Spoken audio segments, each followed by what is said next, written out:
Welcome back to Real Talk in My Rooms, the podcast where we dive deep into the conversations that matter, straight from my room to yours. Today, we're exploring the world of finance, networking, and the unyielding power of motivation with a very special guest, Fran from Levine Financial Group.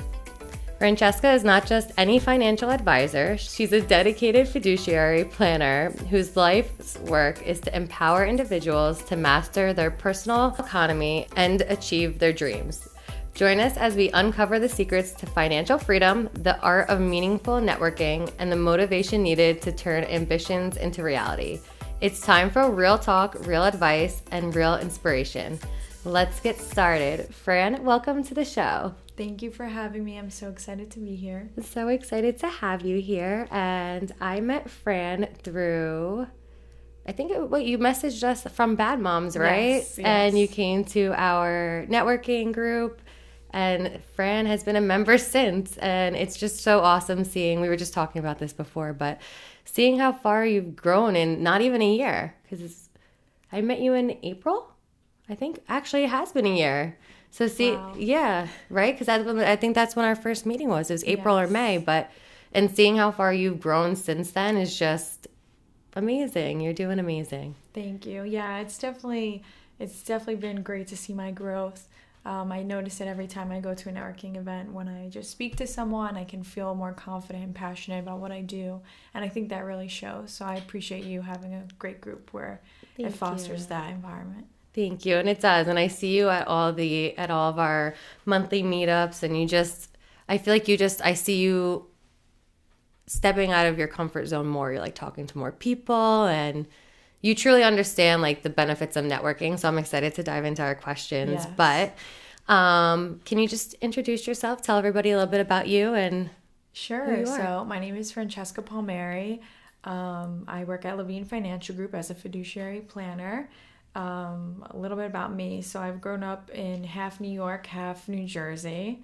That was pretty interesting. What does that mean? Half New York, half New Jersey? Like half my life in New York and then half in New Jersey. So it was a big change. I moved here when I was 14 or 15 to Marlboro. So that was really tough. Yeah. So you grew up in New York. Yes. What else? I have 3 dogs that I love so much. I'm a part of a big Italian family. I love my family. I think that's it, I think. That's not it. You're a busy girl, and you're also starting to like step out of your, you're starting to do bigger things, right? You'll be doing some of your own networking. Yes, that is the plan. Group soon. So make sure you guys are following Fran. If you have your phones out right now, where can people follow you? The Fran Financial on Instagram. Awesome. We'll make sure we say it again at the end, and it'll definitely be in the description below. But are you ready to dive into our questions? Yes, for sure. I'm so excited. So the first question is, the financial world can be intimidating. What are your top tips for someone looking to proactively manage their finances but doesn't know where to start? My top tips would be to start with saving at least 15 to 20% of your yearly salary. The biggest thing to reach financial freedom is definitely to be saving money on a consistent basis. In addition to also getting education from a true professional. And the reason I say that is because most people starting out, they read a lot into TikTok and Instagram, but they don't understand the person's credentials that's making that content. And sometimes that person may not be, whoever's posting content may not truly understand what they're talking about sometimes. So it's important to make sure that, you're saving money. That's the first step, the biggest step. Go through your budget. You still live happily, but make sure you're living not beyond your means. You want to live within your means, and just understand kind of and get education from someone who's really has the right credentials. Yeah, and I think that's so important too, like that you mentioned on social media, because there's a lot of stuff out there, and I think it goes in with like a lot of, in the medical field and the nutrition, gym, fitness, the financial world. Those are like the main things you see on social media, and that's where a lot of people do put out information that's not right or misleading. And I think it is super important to make sure that when you are following someone that you do look into like what what they have, the credentials they have. Yes, for sure. I actually saw a girl on TikTok this past weekend, and she was definitely, educated and smart, and I'm not saying that she wasn't, but she was recommending that she has a large following, and she was recommending that people go on Reddit for financial and investing advice. Like, now that's dangerous. It's dangerous because they could put their whole life savings into an investment strategy, and that could not be fitting for them based on their scenario and their portfolio. So it's important to make sure that when you're giving out this advice, if you're consuming advice, you want to make sure it's always from a professional. Absolutely. Super important. So our next question. You've emphasized on the importance of mastering one's personal economy. For our listeners, could you break down the key components of a personal economy and where one should start? Yes. So in order to do that, it's crucial to understand what a personal economy really means. Most do not, but how would it feel to own your own bank where it's not a question of how, but of where? So if you needed access to liquidity to start a business or to donate to charity or something that you've been wanting to do, and instead of saying, how will I do this? How will I get the money? And instead look at your portfolio and say, where can I pull it from? That's pretty crucial. And that's what we do when we say help our clients to own and master their own personal economy. Like I said before, I think a huge thing that is crucial to do this is to start saving 15 to 20% of your yearly salary. I think it's also important to have asset coordination, make sure you're in the right kind of strategies for growth, all that different kind of stuff. And also I think it's important to have hobbies that are money-making hobbies. I definitely think that's important to master your own personal economy. What are some money-making hobbies that you can give us? Anything. I mean, sometimes I do little things on the side, like, maybe selling clothes or like different things like that. Something that you love, like sometimes I make like little balloon arches for fun. Stop, that's cute. So I'm not really that good at it, but it's just like those little things that you can do. Like if there's something you like, why not do it and make some money out of it? If you're really good at crafting and you can make a beautiful wreath, then why not try and sell it? That's true. So just those little things, and then you make $50 here, $60 there. It's all savings and it's all helping you. So why not? Yeah. Oh, I love that. That's a great tip. And there's certain episodes I'm always so excited to go back and listen to, and this is definitely I already know this is one of them.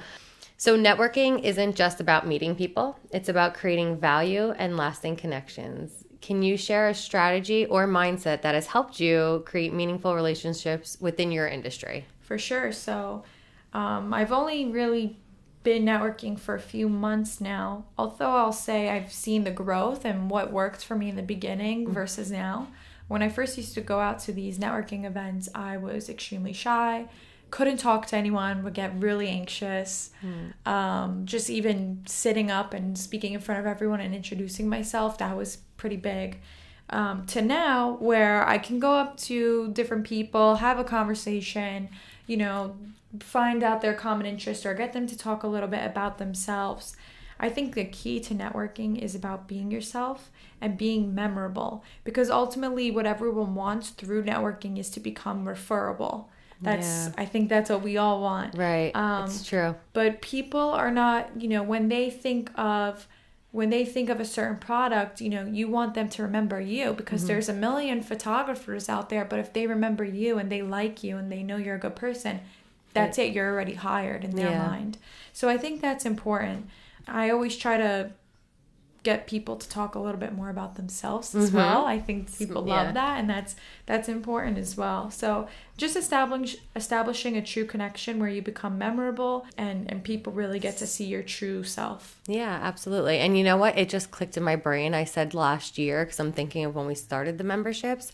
We met in September, so it hasn't even been a year. Yeah. Oh my God, that's that's even more wild. I know the timeline's always messed up for me because I feel like every month is just blending together at this point. But I'm thinking as you were talking, I'm like, wait a second. I met her back in September. It was September or September.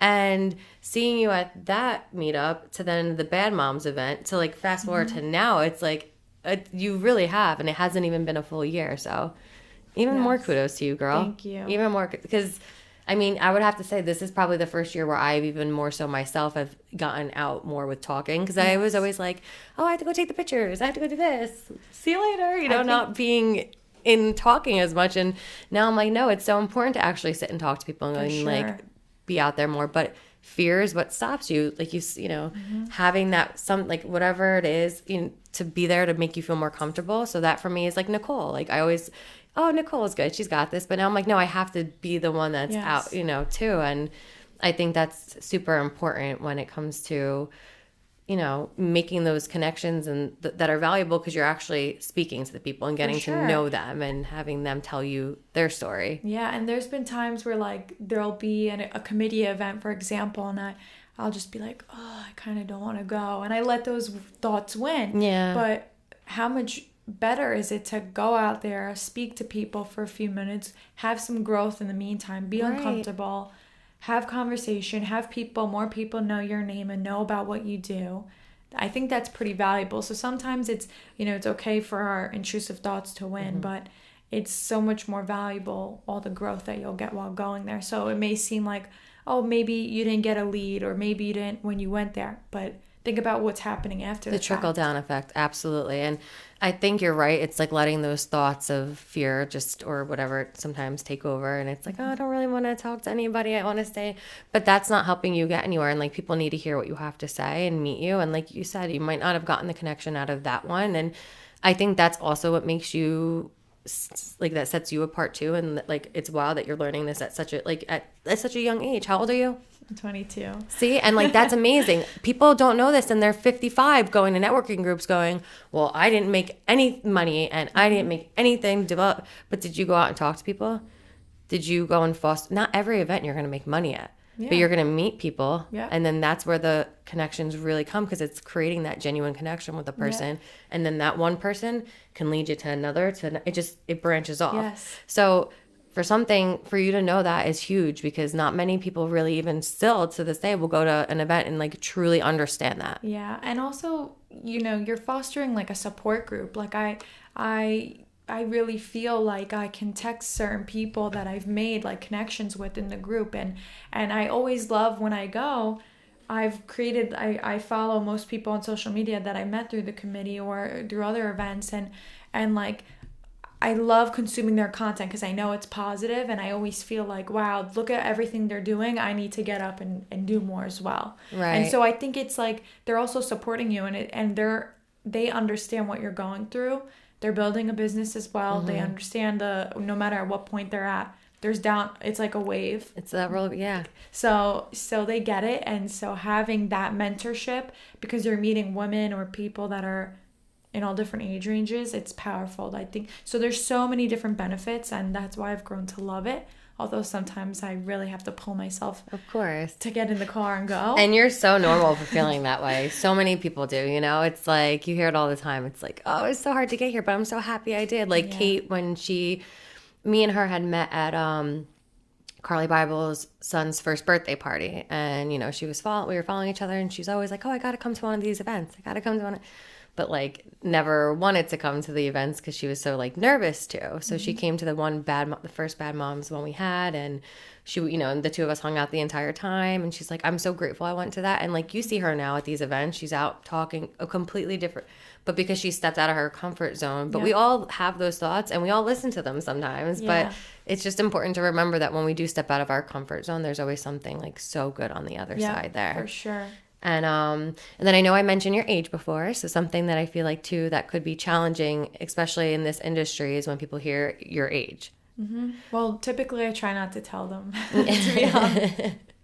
But so, you know, if you do have this conversation, like what's some things that you would wish people would know before judging you based off of how old you are? Because you are a wealth of knowledge, and you have the credentials, and you have just so much that going for you that I think it's an important thing to talk about, because I think when people look at me, they think I work at some rinky-dink shop. Right. The firm that I work with has over $2 billion under management.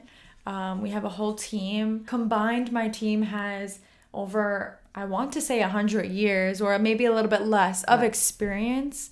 We're getting referrals left and right every day. Maybe it's not to me, but I think that shows that we're doing a lot of good work. Right. And that's when you get a lot of referrals.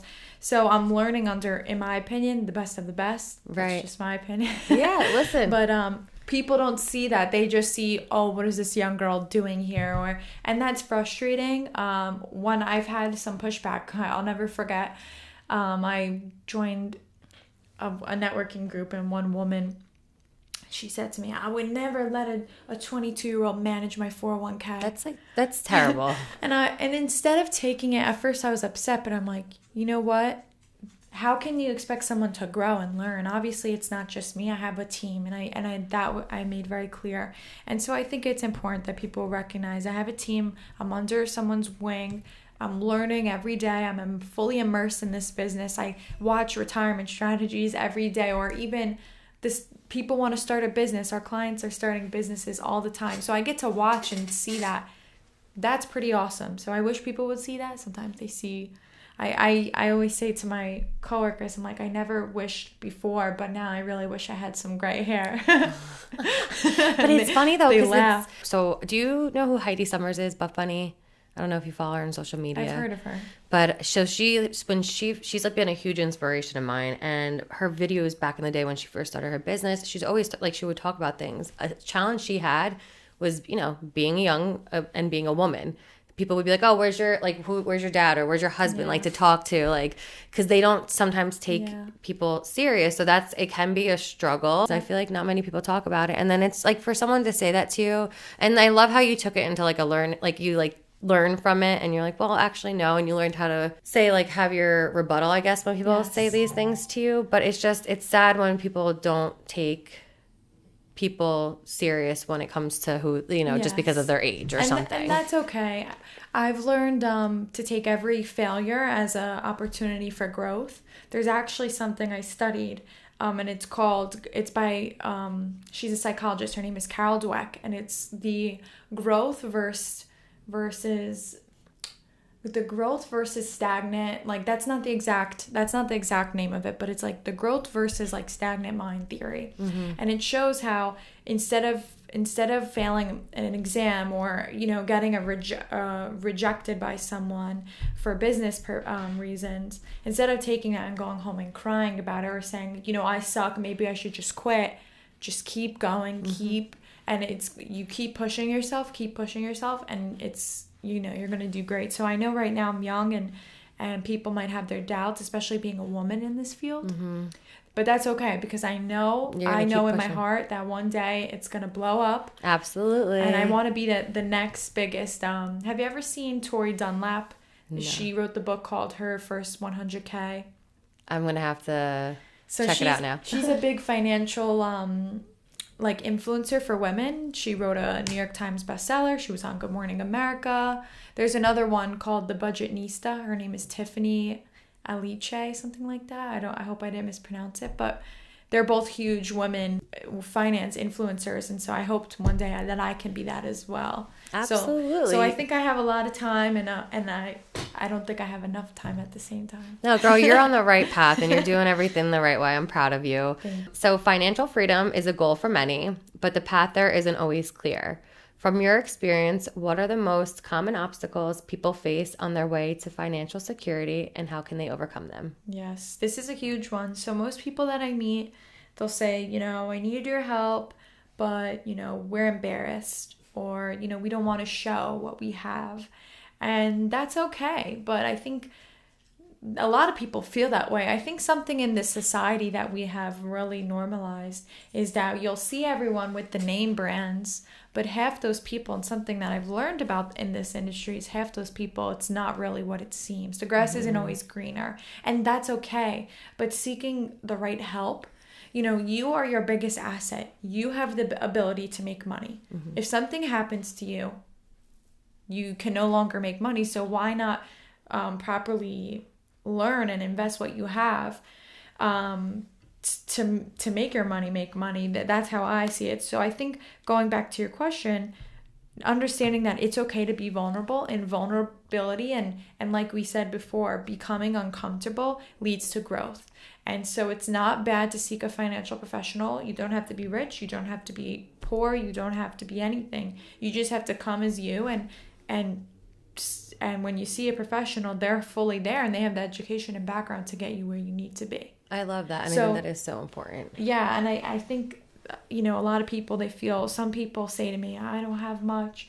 And it's okay. That's totally okay. But not most people don't have much. Right. But that's okay. And we're here to help you make your money make money. You're here to start somewhere. You got to start somewhere. A big quote that I learned at work is when you're retired sitting on a beach, you don't want your money sitting next to you.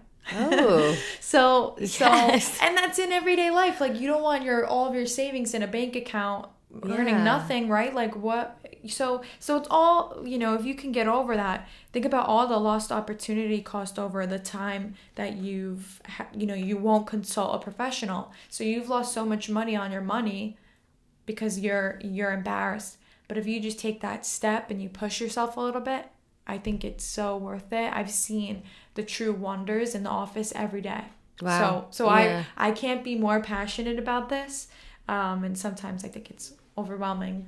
No, it's not. I think it's really important because I think a lot of people are embarrassed and that's why they don't. And it makes it, I feel like, easier when you're saying, like, it's okay. Like, just come in and we're here to help you. Yes. And I know, so this again, before I get to the next question, how, working with you, how can people work with you? Do they have to live in this area or can you work with anybody? Yeah, we can work with anyone in the United States. We can work with people in other countries as well.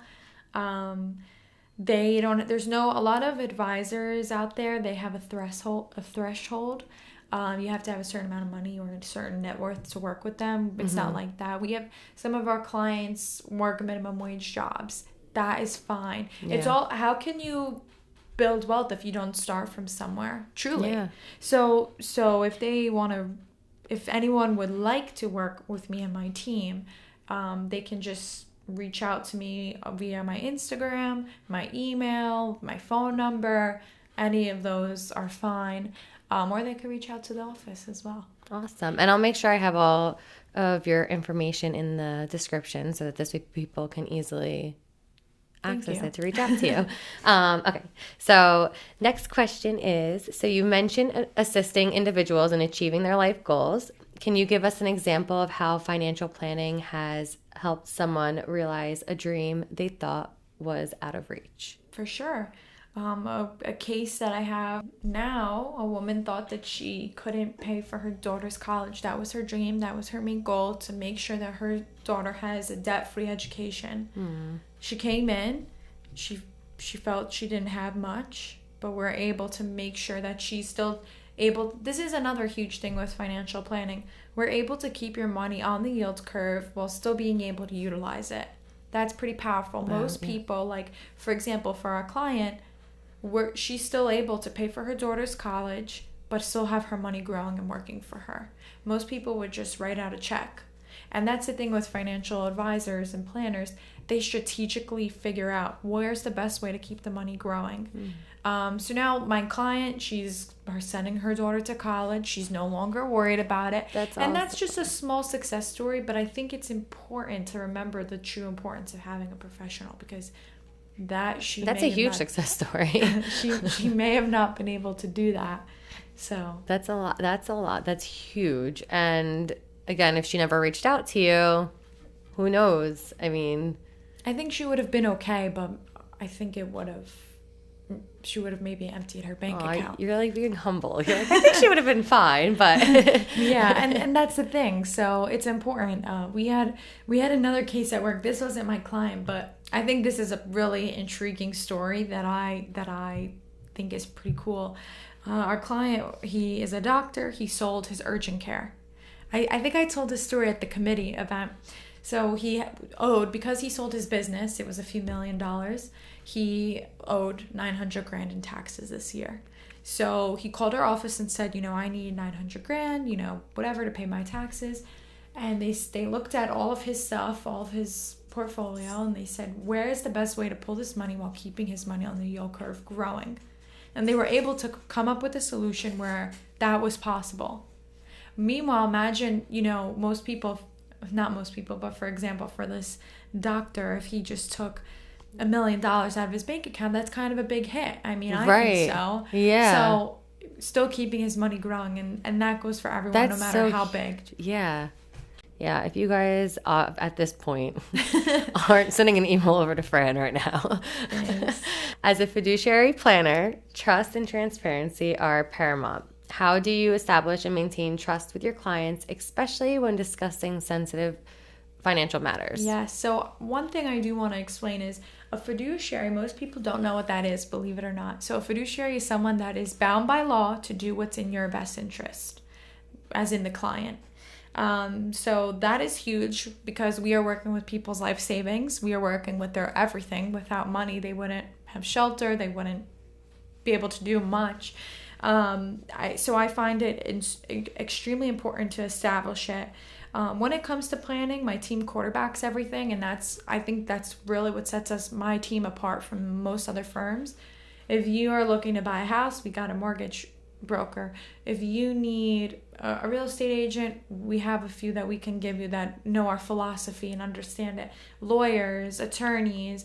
We recently had a woman who came to us and she was in a messy divorce, and her ex-husband wasn't providing her the right documents, and so we said, we have an attorney, we'll get it for you. Like if it comes down to that, we can get what you need. And so she was so worried about that. And I think that's where you build the trust. Absolutely. My clients text me all the time. Sometimes on the weekends, they'll be like, can you please call me? I have a question. And sometimes it becomes overwhelming for me in my everyday life, but I'm more than happy to go and do that because I understand that there's trust there and that they need me to, they're a little bit, they're trusting the process, and sometimes it could be overwhelming. We have a huge team of professionals that understand what we do and our philosophy, and when it comes to the attorneys and all that, they all really understand what we do and how we advise our clients.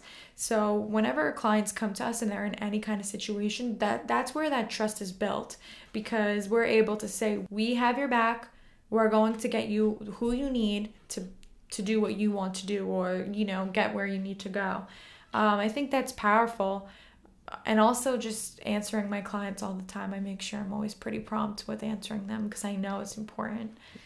So I think that's really where trust is built. Also, when people tell you, I don't have much, or there's one client in our office and she works a minimum wage job, but it doesn't matter. We still treat her like she's worth $1 million. She calls, we pick up, she emails, we answer right away. She stops in the office all the time. It's so important to do that because one day she could be worth $1 million.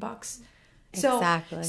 But regardless of what you're worth, it doesn't matter. I think it also pays to be human and kind. That's what it always comes back to. And I no think matter that, what business you're in. No, I was gonna say, I think that's awesome because I feel like so many people, again, they're ashamed or don't feel comfortable going in because it's like, oh, I have nothing. Why would they want to help me? So knowing that and having that comfort is huge. Yes. Is huge. And in addition, we also have so many clients that have my group as a whole, they've, some clients have started businesses. Some clients have, they've done their own business ventures and whatnot. And so if someone came to us and said, I want help starting a business, we have the people for you to help you do that. See, that's awesome. So most people don't realize, they don't see the value. They just see, they can maybe help me with my money or whatever. But there's more than that. We also do business planning. That's awesome. So there's so much, and I think that's pretty powerful. So there's so much value that comes into working with a planner, but also being a fiduciary. When a client comes to you, I think it's so important to consult with a fiduciary because a lot of other firms and a lot of other places, they're motivated by, they have to hit their quotas. And so, I don't think that's the best thing. I think when you have a fiduciary that is legally bound to do what's right for you, you're in the right hands. They can't go around that. You're not just another number. Yes, exactly. And so that's huge for me. And that's why I love the firm that I'm with, because I've seen in the office firsthand when clients aren't around, the calls and sometimes there's been arguments, making sure that what is done for our clients is in their best interest. And I think that's so important. That's huge. When the client leaves, we're still working round the clock to make sure that everything's looking good, and making sure their plans.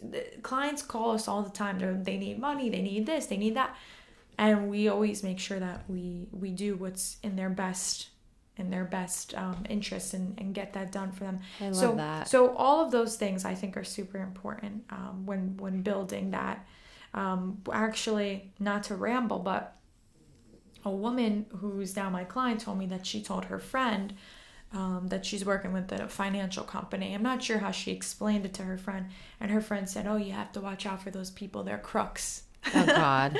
And so I understand why some people would say that, but being a fiduciary, you can't say that we're crooks, for sure. I really believe I've seen the true, after people work with us for years on end, I've seen, not my clients, but I've sat in countless amount of meetings for countless amount of hours.